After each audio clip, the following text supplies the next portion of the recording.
Bienvenidos a la Clave Penal. En el episodio de hoy vamos a profundizar en un tema fascinante y complejo dentro del derecho penal, el delito de preparación de falsedades, específicamente en el contexto de los llamados delitos instrumentales. Este tipo de delitos son conocidos por su adelantamiento en la barrera de protección, lo que genera una serie de interrogantes sobre su legitimidad y la proporcionalidad de las penas. En este episodio exploraremos cómo interpretar los delitos instrumentales de forma justa y adecuada, de acuerdo con una propuesta restrictiva que nos permita abordar correctamente la complejidad de estos delitos.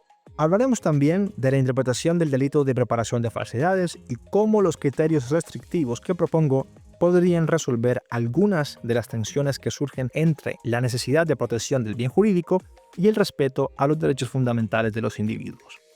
Primero, definamos qué entendemos por delitos instrumentales. Estos son delitos que no se consumen por sí mismos, sino que se refieren a la posesión, fabricación o facilitación de instrumentos que se utilizan para cometer otro delito. Es decir, son delitos de corte preparativo que se enfocan en el acto de crear una estructura delictiva mediante el uso de ciertos instrumentos que luego permitirán la comisión de un delito fin. Por ejemplo, el delito de preparación de falsedades podría implicar la incriminación de herramientas para facilitar la falsificación. Aunque no se ha consumado el delito final, como la falsificación de documentos en sí o la falsificación de moneda, la ley podría penalizar la preparación para ese delito. Es, como puede verse, un castigo de incriminación de cosas para delinquir, estadios previos a la propia tentativa del delito. Los instrumentales han sido objeto de debate, ya que a simple vista parecen estar adelantando las barreras de protección en el derecho penal. Esto significa que a menudo se penalizan conductas que aún no han causado un daño ni directo ni indirecto, pues se encuentran en una fase muy temprana y cercana a la ideación, lo cual genera interrogantes sobre su legitimidad y su constitucionalidad. Por eso, en lugar de ser considerados como delitos de peligro abstracto o tipos de mera actividad, creo que lo correcto es valorar los delitos instrumentales más allá de una simple posibilidad de daño.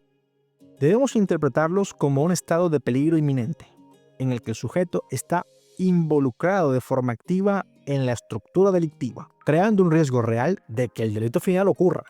La propuesta que vengo a presentar se basa en dos criterios restrictivos que nos permitirán interpretar los delitos instrumentales de manera más justa y proporcional.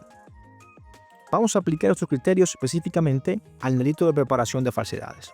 El primer criterio que propongo es que, para que un delito instrumental sea punible, debe existir un estado de peligro próximo a una lesión real. Es decir, no basta con que haya una mera posibilidad de que el delito se cometa. Debe haber un peligro concreto que sea evidente y próximo al resultado delictivo.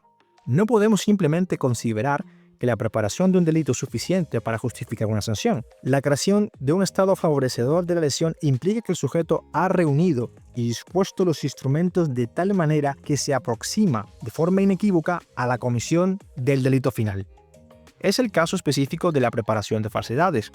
No basta con tener acceso a ciertos instrumentos, como máquinas de falsificación o documentos en blanco. Es necesario que el sujeto esté organizando estos elementos de manera que el peligro de falsificar se vuelva real y próximo, esto es, probabilísticamente capaz. A eso denomino inserción. El segundo criterio tiene que ver con la funcionalidad de los instrumentos. Para que el delito de preparación de falsedades se configure, debe existir una disposición estructural de los instrumentos, no solo una mera posesión. Es decir, el sujeto no solo debe tener los objetos, sino que debe estar activamente involucrado en su organización y en su disposición para la comisión del delito. En el caso de la falsificación, por ejemplo, no se trata simplemente de tener los materiales adecuados.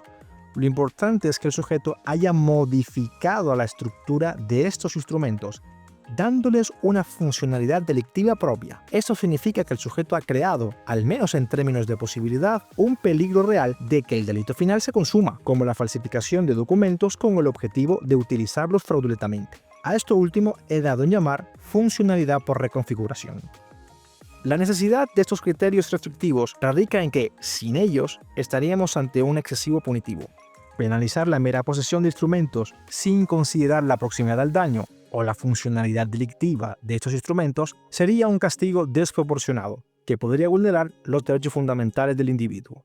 Además, estos criterios permiten salvar principios básicos del derecho penal, como el de culpabilidad, que exige una relación directa entre la conducta del sujeto y el daño causado.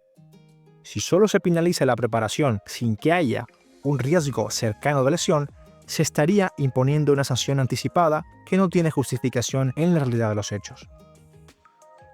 En resumen, hemos abordado el tema de los delitos instrumentales y cómo debemos interpretarlos de manera restrictiva para asegurar que las penas sean proporcionales y respeten los principios fundamentales del derecho penal. En el caso del delito de preparación de falsedades, hemos propuesto que se exija un estado de peligro real y próximo, y que los instrumentos utilizados tengan una funcionalidad delictiva para que se pueda aplicar la sanción. Este enfoque permite una mejor interpretación de los delitos instrumentales y asegura que se evite una penalización excesiva de conductas que aún no han causado daño directo, pero que presentan un riesgo significativo de hacerlo. Y con esto hemos llegado al final de este episodio de La Clave Penal. Espero que esta propuesta de interpretación para los delitos instrumentales haya sido a tu interés, que te haya ayudado a comprender mejor las implicaciones legales de la preparación de las falsedades en el Código Penal Español. Si te ha gustado este análisis, no dudes en suscribirte al podcast y compartirlo con tus colegas o amigos interesados en derecho penal. Nos vemos en el próximo episodio.